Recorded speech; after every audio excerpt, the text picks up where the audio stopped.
স্নেহের ছাত্ররা, আশা করি তোমরা ভালো আছো। অনলাইন ভিত্তিক রেগুলার যে ক্লাস আমরা পরিচালনা করে আসি সেখানে তোমাদের আবারও স্বাগতম জানাচ্ছি।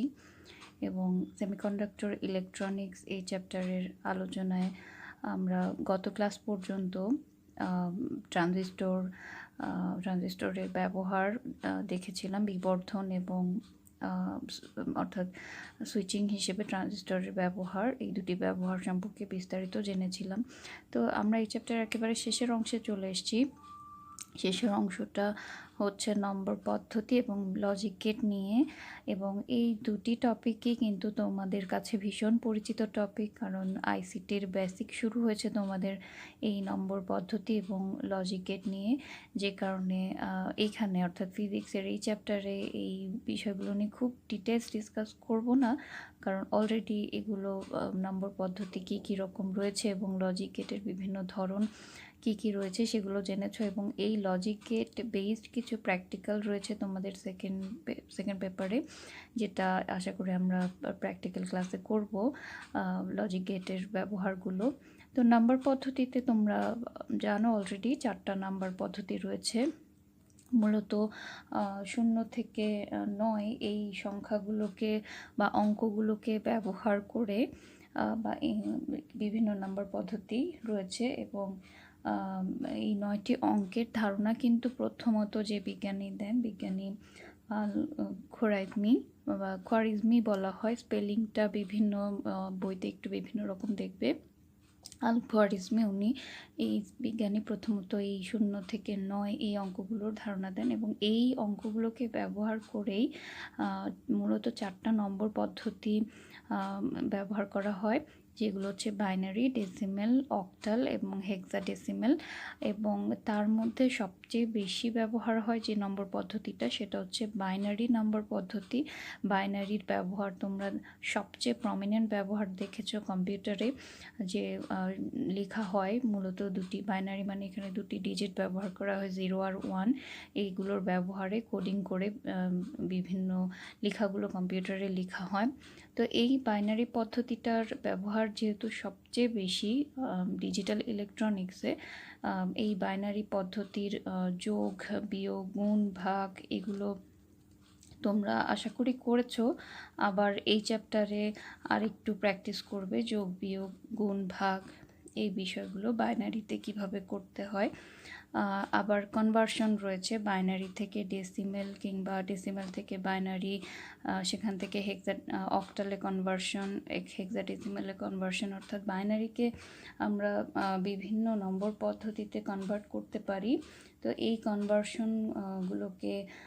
গুলো সম্পর্কে তোমরা অলরেডি পড়েছো, বা ডেসিমেল থেকে হেক্সাডেসিমেলে নেওয়া, অক্টালে নেওয়া এই কনভার্সনগুলো পড়েছো। এগুলো ডিটেলস তোমাদের দেখাবো না।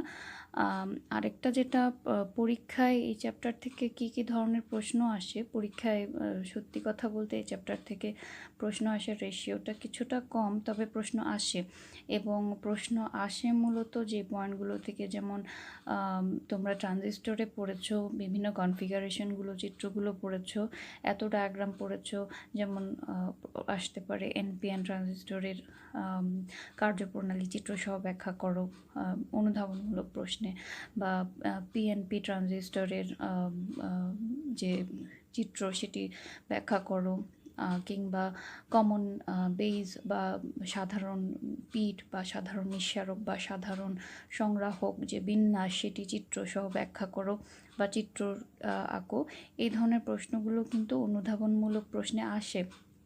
ট্রানজিস্টর কিংবা ডায়োড অংশেও যে একমুখী কারক হিসেবে ডায়োডের ব্যবহার, কিংবা ব্রিজ রেকটিফায়ার দিয়ে ডায়োড কীভাবে কাজ করা হয়, কিংবা একমুখী কারক, পূর্ণতরঙ্গ একমুখী কারক যে কোনো একটি চিত্র ব্যাখ্যা করো, এরকম আসতে পারে প্রশ্নগুলো।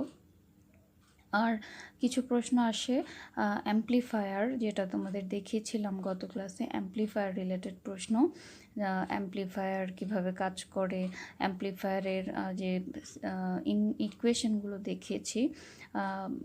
চ্যাপ্টারের শেষে যখন ম্যাথ নিয়ে ডিসকাস করব, অ্যাম্প্লিফায়ার রিলেটেড আরও কিছু ইকুয়েশন তোমাদের দেখাবো। সবগুলো হয়তো তোমাদের বইতে নেই, আরও দু একটা ইকুয়েশন বাড়তি লাগবে ম্যাথের জন্য। তো সেই ইকুয়েশনগুলো ম্যাথের আগে আমি দেখাবো তোমাদেরকে। তো এই রকম প্রশ্ন হতে পারে। আর শেষের দিকে নম্বর পদ্ধতি রিলেটেড প্রশ্ন, ছোট প্রশ্ন আসে মূলত, যে এরকম বাইনারির যোগ বিয়োগ আসতে পারে, গুণ ভাগ আসতে পারে, কিংবা ওই কনভার্সন হতে পারে, কিংবা লজিক গেট, এগুলো ছোট প্রশ্ন হিসেবে আসে। যে যেমন সার্বজনীন গেট পড়েছো তোমরা, বিশেষ গেট পড়েছো, বিশেষ গেট সম্পর্কে ধারণা দাও, বা সার্বজনীন গেট যেটা পড়েছো তোমরা নর গেটকে পড়েছো, সার্বজনীন গেট, ন্যান্ড গেটকে পড়েছো, এগুলোকে কেন সার্বজনীন গেট বলা হয়, এ ধরনের প্রশ্ন আসে।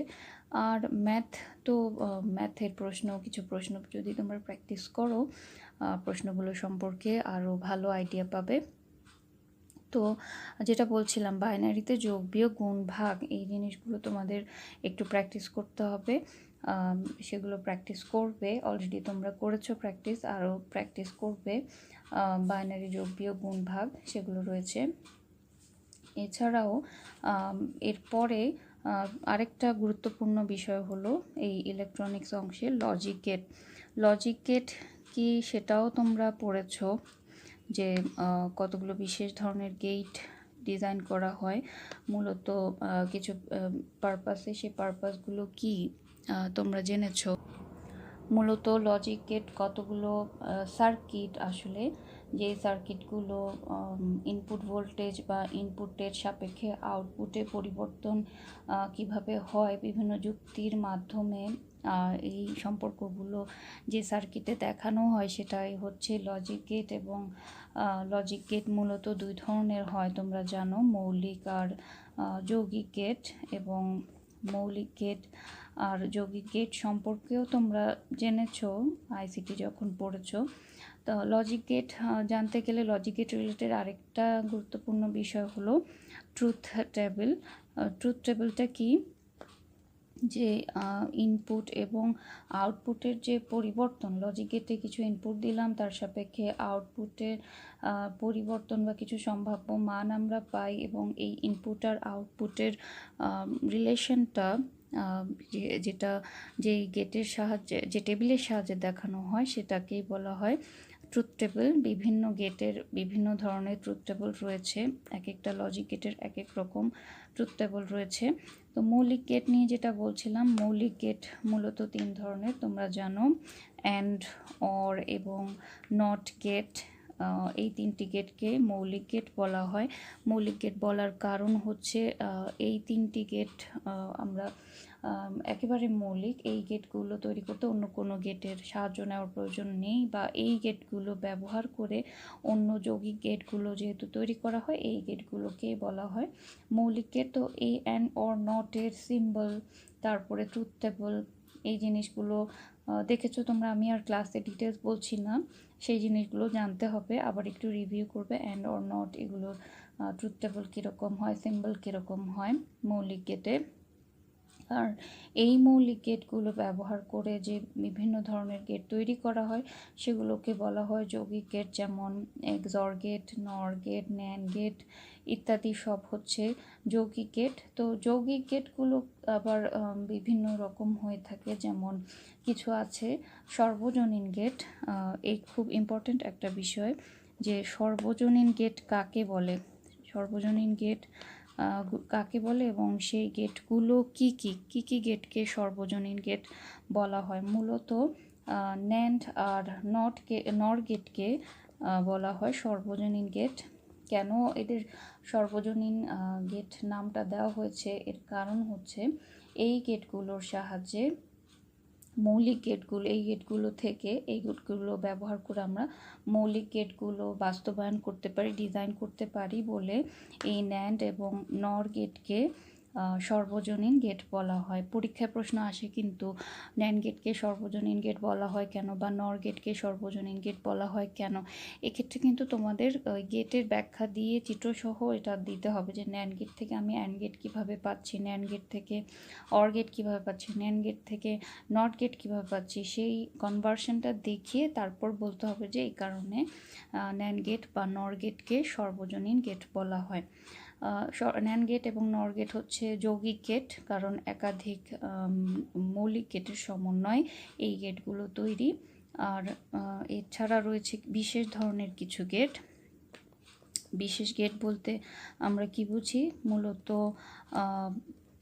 এক্স অর এবং এক্স নর এই দুটি গেটকে বিশেষ ধরনের গেট বলা হয়, বা এক্সক্লুসিভ এক্স অর বলতে এক্সক্লুসিভ অর, এক্স নর বলতে এক্সক্লুসিভ নর গেটকে বলা হয়। এবং এই বিশেষ গেটগুলোর ক্ষেত্রে তোমাদেরকে যেটা জানতে হবে যে এক্সক্লুসিভ অর এই গেটটাও কিন্তু মৌলিক গেটগুলোর সমন্বয়ে তৈরি। সাধারণত এক্সঅর গেটে তিনটি মৌলিক গেটই থাকে, অ্যান্ড অর নট এই তিনটি গেটের সমন্বয়ে তৈরি। তো এক্সঅর গেটটার লজিক চিত্র অর্থাৎ মৌলিক গেট দিয়ে আমি যদি এক্সঅর গেটকে রিপ্রেজেন্ট করতে চাই, সেই লজিক চিত্রটা কীরকম হবে, তার ট্রুথ টেবলটা কীরকম হবে, এগুলো প্র্যাকটিস করতে হবে। একইভাবে এক্স নর আমি যদি মৌলিক গেট দিয়ে ডিজাইন করতে চাই, তার ট্রুথ টেবল এবং তার লজিক চিত্র কীরকম হবে সেই জিনিসগুলো, এবং বুলিয়ান এক্সপ্রেশন অনুযায়ী সেটা কিভাবে এক্সপ্রেস করা হয়। বুলিয়ান এক্সপ্রেশন সম্পর্কেও তোমরা পড়েছো, কতগুলো এক্সপ্রেশন ব্যবহার করা হয় এই লজিক গেটের বর্ণনায়। অর্থাৎ 0 আর 1 এই দুটি বিটকে ব্যবহার করে বিভিন্ন গেটের যে আউটপুট এবং ইনপুটের সেটাকে কতগুলো ইকুয়েশনের মাধ্যমে রিপ্রেজেন্ট করা হয়, সেগুলোকে বলা হয় বুলিয়ান এক্সপ্রেশন। তো বিভিন্ন গেটের জন্য বুলিয়ান এক্সপ্রেশনটা কীরকম হয় সেটাও জানতে হবে। তো যেহেতু এই জিনিসগুলো তোমরা আগেই বলেছি আইসিটিতে বেশ ভালো প্র্যাকটিস করেছো, অনেক প্র্যাকটিস করেছো, সে কারণে এখন এখানে ডিটেলস বলছি না, জাস্ট জিনিসগুলো কী কী বিষয় তোমাদের এখানে প্র্যাকটিস করতে হবে সেটা বললাম। আর আমরা ম্যাথ অংশে চেষ্টা করব যদি কিছু জিনিস দেখার এই চ্যাপ্টার রিলেটেড, এই টপিকগুলো রিলেটেড। তো গত ক্লাসের আগের ক্লাসে যখন আমি তোমাদের রেকটিফায়ার অংশটা পড়িয়েছি, সেই রেকটিফায়ার পড়ানোর সময় পড়িয়েছিলাম অর্ধ তরঙ্গ একমুখী কারক বা হাফ ওয়েভ রেকটিফায়ার এবং পূর্ণ তরঙ্গ একমুখী কারক বা ফুল ওয়েভ রেকটিফায়ার। যেখানে ফুল ওয়েভ রেকটিফায়ার বলেছিলাম দুই রকম, একটা ছিল সেন্টার টেপ রেকটিফায়ার আর একটা ছিল ব্রিজ রেকটিফায়ার। ফুল ওয়েভ রেকটিফায়ারে তোমাদের একটা অংশ ছিল সেন্টার টেপড রেকটিফায়ার, সেটা নিয়ে আমি জাস্ট ডায়াগ্রামটা দেখিয়েছি বা ডিসকাশনটা স্কিপ হয়ে গেছে। আরেকটা ছিল ব্রিজ রেকটিফায়ার। ব্রিজ রেকটিফায়ার তোমাদের বিস্তারিত আলোচনা করেছিলাম, বাট সেন্টার টেপড রেকটিফায়ারটা একটু স্কিপ হয়ে গেছে, সেটা নিয়ে একটু আলোচনা করতে চাই। সেন্টার টেপড রেকটিফায়ার বিশেষত্ব হচ্ছে এখানে একটা ট্রান্সফর্মার ইউজ করা হয় এসি ইনপুট সিগন্যাল দেওয়ার জন্য, এবং এই যে ট্রান্সফর্মারটা ব্যবহার করা মাঝখান বরাবর ট্যাপিং বা ডিভাইডিং থাকে, যাতে করে এই ট্রান্সফর্মার দিয়ে আমরা দুইটা সিগনালে এসি ইনপুট ভোল্টেজকে দুইটি আউটপুট ভোল্টেজে ভাগ করতে পারি।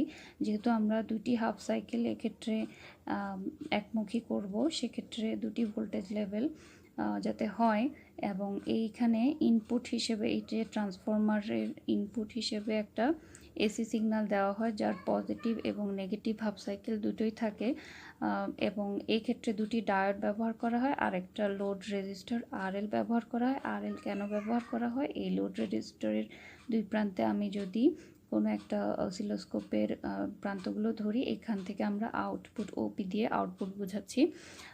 এই ধরনের ছোট ছোট বা শর্ট সংকেতগুলো, অর্থাৎ ইনপুটকে আইপি, আউটপুটকে ওপি, ট্রান্সমিটারকে এক্সমিটার, তোমরা যখন উপর লেভেল লেখাপড়া করবে শর্টলি সিম্বলাইজ করার বা রিপ্রেজেন্ট করার কিছু কিছু আছে, সেগুলো দেখবে। আরও ওপি দিয়ে আউটপুট বোঝাচ্ছি। তো একটা এসি সিগন্যাল যখন প্রথমে আসলো একটা এই ট্রান্সফরমারের ইনপুটে, তাহলে এই প্রথমত এই সিগন্যালটার হাফ সাইকেল এখানে আসবে, পজিটিভ হাফ সাইকেল আসবে। তো পজিটিভ হাফ সাইকেলের জন্য আমরা যদি এই এনটাকে পজিটিভ ধরে থাকি, এটি ডায়োড, আমরা জানি ডায়োডের সিম্বল, ডায়োডের এই প্রান্ত হচ্ছে পজিটিভ এবং এই প্রান্ত হচ্ছে নেগেটিভ। এবং যেহেতু সিগন্যালের পজিটিভ হাফ সাইকেল এখানে আসলো, আবার ডায়োডের পজিটিভ এনটাও এই পাশে, তাহলে এটি ফরওয়ার্ড বায়াসড হবে। ফরওয়ার্ড বায়াসড হওয়া মানে এই ওয়েতে কারেন্ট বা ইলেকট্রিসিটি পাস হবে এবং পাস হয়ে সেটা লোড রেজিস্ট্যান্স আরএল এর মধ্য দিয়ে আবার ব্যাক করে আসবে। তো আরএল এর মধ্য দিয়ে কোনো সিগন্যাল পাস হওয়া মানেই কিন্তু এখানে একটা আউটপুট আমরা পাবো। যেহেতু ফরওয়ার্ড বায়াসড হলো, পজিটিভ হাফ সাইকেলের কারণে ফরওয়ার্ড বায়াসড হলো এবং আরএল এর মধ্য দিয়ে সেই সিগন্যালটা পাস হয়ে আসলো, তার মানে আউটপুটে আমরা একটা পজিটিভ হাফ সাইকেল পাবো।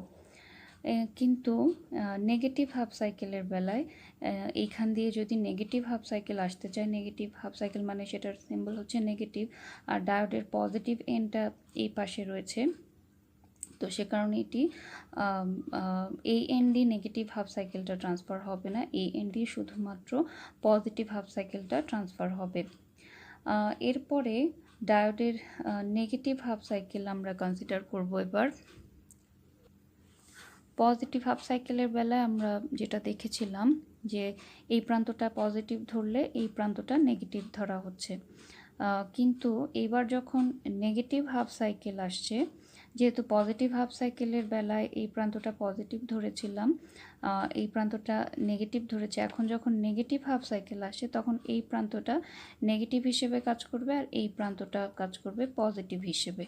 ঠিক আছে, জাস্ট উল্টা, পজিটিভের বেলায় যা হবে, পজিটিভ হাফ সাইকেলের বেলায় যা হয়েছিল নেগেটিভ হাফ সাইকেলের বেলায় কিন্তু জাস্ট তার উল্টাটা হচ্ছে। পজিটিভ হাফ সাইকেল যখন এলো এই এন্ডে, এই এন্ডটা পজিটিভ হিসেবে কাজ করেছিল আর এই এন্ডটা, নিচের এন্ডটা নেগেটিভ হিসেবে কাজ করেছে।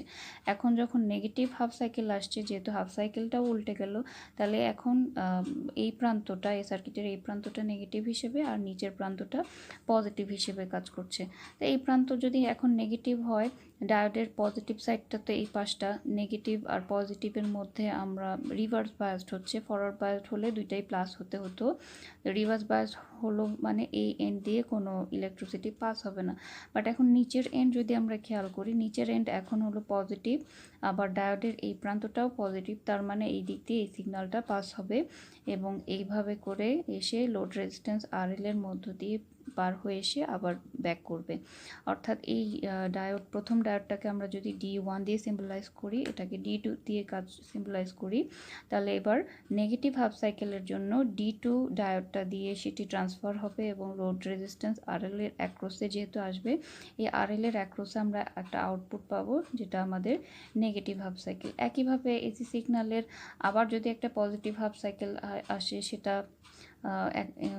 এই দিকমুখী হয়ে থাকবে এবং আবার নেগেটিভ হাফ সাইকেল আসবে, সেটাও একই ডিরেকশনে থাকবে। প্রথমটা D1 এর জন্য, দ্বিতীয়টা D2 এর জন্য, আবার D1 এর জন্য, আবার D2 এর জন্য, এইভাবে পুরো যে একটা এসি সিগন্যাল সেটি কিন্তু যদিও এসি অরিজিনাল সিগন্যালটাতে পজিটিভ এবং নেগেটিভ হাফ সাইকেল ছিল, বাট আউটপুটে অনলি পজিটিভ দিকে সিগন্যালটা থাকছে বলে এটি এসি সিগন্যালটা একটা একমুখী বা ডিসি সিগন্যালে পরিণত হচ্ছে। তো এটিকে বলা হচ্ছে সেন্টার ট্যাপড রেকটিফায়ার। এবং এই রেকটিফায়ারের সুবিধা আমরা হাফ ওয়েভ রেকটিফায়ারের তুলনায় যদি সুবিধা বলি, সেন্টার ট্যাপ রেকটিফায়ার একটা পূর্ণ তরঙ্গ একমুখী কারক হিসেবে কাজ করে, যেটা হাফ ওয়েভে সম্ভব ছিল না।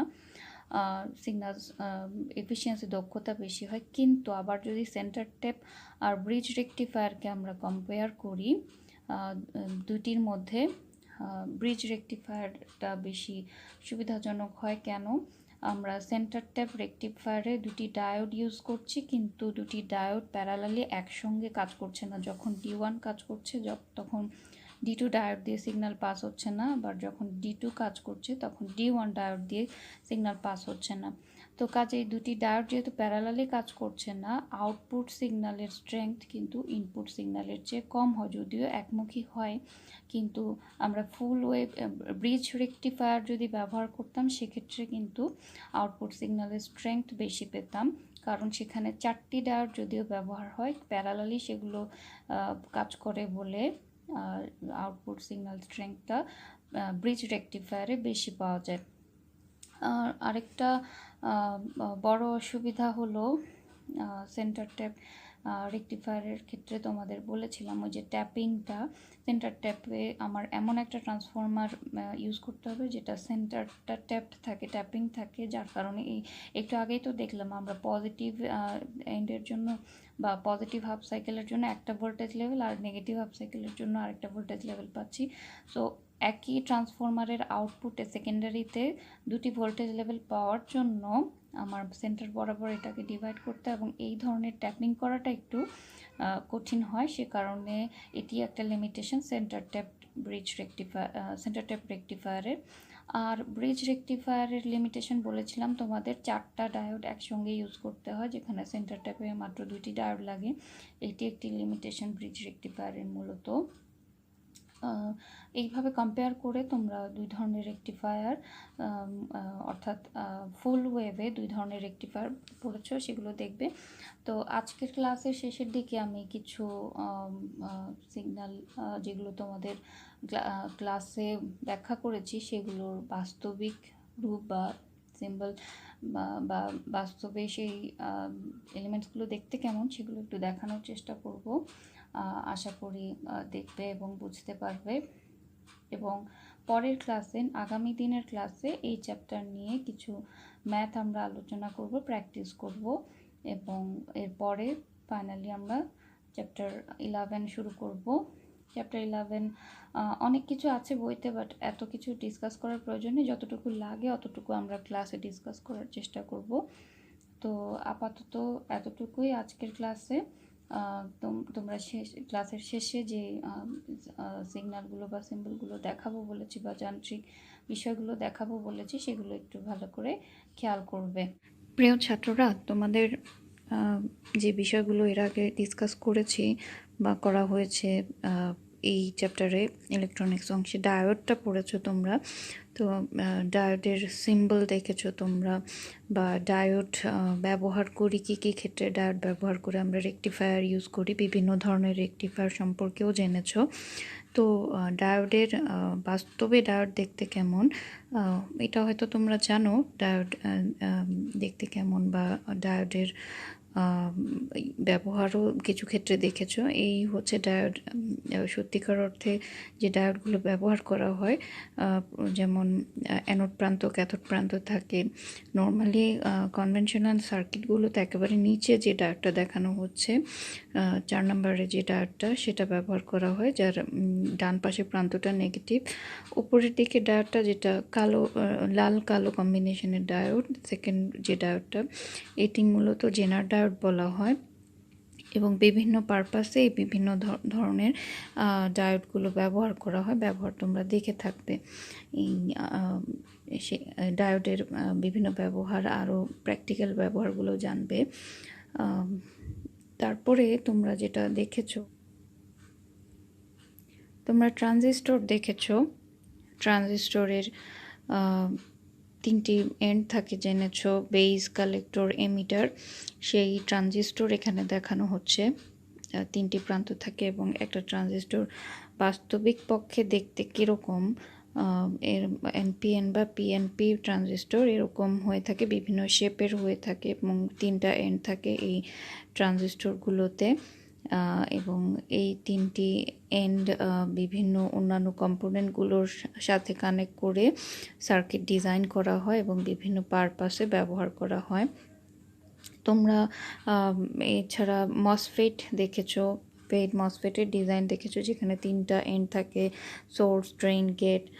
মসফেট বা ফেট সেটাও দেখতে অনেকটা ট্রানজিস্টরের মতোই, কিন্তু এটা তাহলে ডিফার করা যায় কিভাবে, যখন এইসব আইসি চিপ যেসব যেখানে সেল করা হয় সেখানে বললে ওই চিপের নাম্বার অনুযায়ী দেখবে চিপের উপর কিছু নাম্বার লেখা থাকে, সেই নাম্বার অনুযায়ী কিন্তু তারা আইডেন্টিফাই করতে পারে যে কোনটা ট্রানজিস্টর আর কোনটা হচ্ছে মসফেট বা ফেট, এই টাইপের এলিমেন্টগুলো। মসফেট, জেফেট এই দুটাও তোমরা দেখেছো। মসফেট, জেফেটের কয়েকটা এন বেশি থাকে মসফেটের তুলনায়। মসফেটটা অনেকটা দেখতে ট্রানজিস্টরের মতোই। এই জিনিসগুলো আগে তোমাদের দেখিয়েছিলাম। এরপরে তোমরা ব্রিজ রেকটিফায়ার দেখেছো, যেখানে 4টা ডায়োড ব্যবহারের মাধ্যমে রেকটিফিকেশন করা হয়। তো এই ব্রিজ রেকটিফায়ারে আমরা মূলত ব্যবহার দেখেছি যে এসি সিগন্যালকে ডিসি সিগন্যালে অর্থাৎ একমুখী সিগন্যালে কনভার্ট করে এবং ইনপুটে একটা ট্রান্সফরমারের সাহায্যে দেখো ইনপুট এন্ড কানেক্ট করা হয় এবং 4টা ডায়োডকে কানেক্ট করা হয়। ভালো করে ডায়াগ্রামটা দেখলে এটা তোমরা তো ব্রেডবোর্ড নিয়ে কাজ করেছো, ট্রেনার বোর্ড বা ব্রেডবোর্ডে। সরি, তোমরা এখনও প্র্যাকটিক্যাল করো নাই, সেকেন্ড ইয়ারের প্র্যাকটিক্যালের একেবারে শেষ অংশে এই ট্রেনার বোর্ড বা ব্রেডবোর্ডের ব্যবহার রয়েছে, যদিও সেখানে তোমরা ডায়োড ট্রানজিস্টর এগুলোর ব্যবহার দেখবে না, শুধুমাত্র কিছু সিম্পল গেটের ব্যবহার দেখবে। কিন্তু ওই ব্রেডবোর্ড বা ট্রেনার বোর্ডে একই নিয়মে আমরা ডায়োড ট্রানজিস্টর ব্যবহার করে বিভিন্ন সার্কিট জেনারেট করতে পারি। এটা হচ্ছে ব্রিজ রেকটিফায়ার, যেটা তোমরা সার্কিট দেখেছো। এটা হচ্ছে তার প্র্যাকটিক্যাল নমুনা, কিভাবে কানেক্ট করা হয় একটা ব্রিজ রেকটিফায়ারে এলিমেন্টসগুলো। সেন্টার ট্যাপ রেকটিফায়ার এছাড়াও তোমরা দেখেছো। সেন্টার ট্যাপ রেকটিফায়ারের ডিজাইনটা নিয়ে তোমাদের আলোচনা করেছিলাম, যেটা রেকটিফায়ার বা একমুখী কারক হিসেবে ব্যবহার করা হয় এবং পূর্ণ তরঙ্গ একমুখী করে। এই ধরনের রেকটিফায়ারের আউটপুট কীরকম হয় তোমরা জেনেছো, যে শুধুমাত্র পজিটিভ এবং নেগেটিভ হাফ সাইকেল দুটাই রেকটিফাই হয়ে একমুখী আমরা হাফ সাইকেল পাই। তো আউটপুটটা যদি একটু ভালো করে খেয়াল করো, ইনপুট এন্ডে দেখো একটা অসিলোস্কোপ, এমন একটা যন্ত্র যেটি বিভিন্ন সার্কিটের আউটপুটগুলো শো করে। দেখো ইনপুট এন্ডে যে অসিলোস্কোপটা ব্যবহার করা হয়েছে সেটিতে আউটপুটটা দেখা যাচ্ছে যে দুটি হাফ সাইকেলই রয়েছে এতে, অর্থাৎ এটি একটি এসি সিগন্যাল। কিন্তু আউটপুট এন্ডে যে অসিলোস্কোপটা ব্যবহার করা হয়েছে সেটিতে দেখা যাচ্ছে যে একটা মাত্র দিকে সিগন্যাল থাকছে, অর্থাৎ এটি একমুখী হয়ে যাচ্ছে। এবং ব্যাপারটা সামনাসামনি দেখা খুব ইন্টারেস্টিং। তোমরা যখন হায়ার স্টাডিতে যাবে, বিভিন্ন সার্কিট ডিজাইন করবে এবং অসিলোস্কোপে সেগুলো দেখবে, তখন দেখে আসলেই ভালো লাগবে, মজার লাগবে বিষয়টা। তো এটাই ছিল মোটামুটি এই চ্যাপ্টারে যে ডিভাইসগুলো আমরা বলেছি সেগুলো নিয়ে আলোচনা। ধন্যবাদ সবাইকে।